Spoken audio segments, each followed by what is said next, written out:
और चलिए बात करते हैं कुछ और खबरों की। लोकसभा चुनाव में खराब परिणाम के बाद यूपी में बीजेपी लगातार बैठकें कर रही है। 14 जुलाई को अब प्रदेश कार्य समिति की बैठक है, जिसमें जेपी नड्डा शामिल होंगे। सीएम योगी और दोनों डिप्टी सीएम के अलावा तमाम विधायकों और यूपी के केंद्रीय मंत्रियों को भी इसमें बुलाया गया है। बीजेपी में आने वाले वक्त में जो अहम बदलाव होने हैं, उनका ब्लूप्रिंट भी इसी मीटिंग में तैयार किया जाएगा। चलिए इसी पर आपको एक रिपोर्ट भी दिखाते हैं।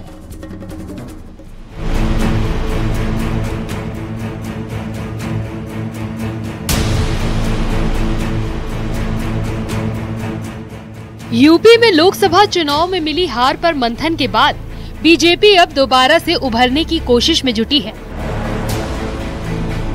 लखनऊ में 3 दिन तक डेरा जमाकर बीजेपी के राष्ट्रीय संगठन महामंत्री BL संतोष कम सीटें आने की वजह तलाश चुके हैं। वहीं सीएम योगी जनप्रतिनिधियों के साथ बातचीत कर विधानसभा स्तर पर सभी से रिपोर्ट ले रहे हैं। अब बीजेपी की प्रदेश कार्य समिति की बैठक 14 जुलाई को लखनऊ में है, जिसमें पार्टी के खिसके जनाधार को दोबारा से जोड़ने का खाका रखा जाएगा। यूपी में बीजेपी सांस्कृतिक और आध्यात्मिक राष्ट्रवाद के एजेंडे के मूल मंत्र के सहारे आगे बढ़ेगी।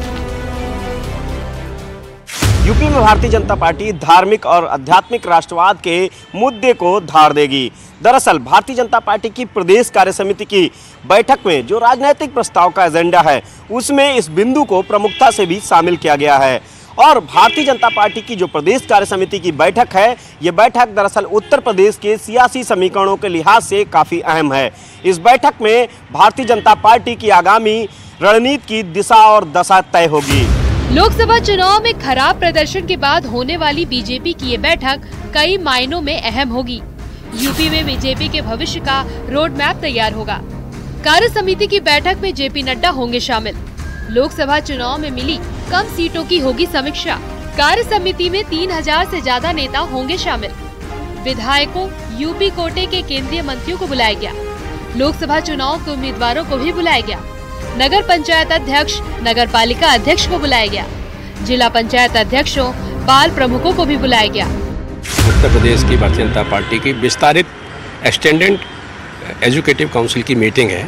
इसमें प्रदेश भर के निश्चित लोगों को बुलाया गया है और जिसमें हम आगामी जो राजनीतिक एजेंडा है उसके बारे में विचार विमर्श होगा और उसमें हमारे प्रदेश के जो वरिष्ठ नेता हैं, हमारे केंद्र के नेता हैं, उनका मार्गदर्शन। प्रदेश कार्य समिति की बैठक में पीएम मोदी को तीसरी बार देश की सत्ता सौंपने को लेकर प्रदेशवासियों का आभार जताया जाएगा। बैठक में सांस्कृतिक राष्ट्रवाद के मुद्दे को आगे बढ़ाने की झलक भी दिखाई देगी। बैठक में जेपी नड्डा शामिल होंगे, सीएम योगी आदित्यनाथ शामिल होंगे, यूपी के दोनों डिप्टी सीएम शामिल होंगे, प्रदेश अध्यक्ष भूपेंद्र चौधरी भी शामिल होंगे। यूपी के संगठन महामंत्री धर्मपाल सिंह पार्टी की आगामी कार्य योजना और अभियानों की जानकारी देंगे। वहीं प्रदेश कार्य समिति की बैठक में बीजेपी संगठन मंत्री का संबोधन सबसे अहम माना जाता है, जिससे बीजेपी यूपी में अब दोबारा से कैसे आगे बढ़ेगी, उसका वो रोड मैप रखेंगे। प्रदेश की 10 विधानसभा सीटों पर होने वाले उपचुनाव की तैयारियों की रणनीति भी तय की जाएगी। इतना ही नहीं, बीजेपी 2027 के विधानसभा चुनाव के लिए भी ब्लूप्रिंट रख सकती है। बीजेपी की भविष्य की योजनाएं बताएगी। बिखरे सामाजिक ताने बाने समेटने की कवायद आगामी रोड मैप कार्य समिति की बैठक में रखा जाएगा। दलित ओबीसी वोटों का खिसकने के कारणों पर चर्चा होगी। ओबीसी दलित वोटों को साथ लाने की रणनीति रखी जाएगी। लोकसभा चुनाव में बीजेपी 62 सीटों से घटकर 33 पर आ गई है। बीजेपी को सबसे बड़ा झटका पूर्वांचल में लगा है।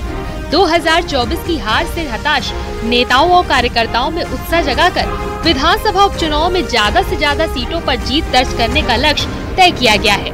यूपी में पार्टी संगठन और सरकार के बीच के बेहतर तालमेल बैठाकर चलने की स्ट्रेटजी पर काम होगा। वहीं उत्तर प्रदेश को उत्तम प्रदेश बनाने के एजेंडे के साथ विपक्ष के दुष्प्रचार की पोल खोलने का भी संकल्प लिया जाएगा। 1000 लोगों को आमंत्रित किया गया है। भारतीय जनता पार्टी के जो पदाधिकारी हैं, सदस्य हैं, ऐसे अहम लोगों को इस प्रदेश कार्य समिति की बैठक में आमंत्रित किया गया है। दलित एजेंडे को भी भारतीय जनता पार्टी धार देने की कोशिश करेगी इस बैठक के माध्यम से। कैमरामैन रवि के साथ संकेत मिश्रा, न्यूज़ 18 लखनऊ।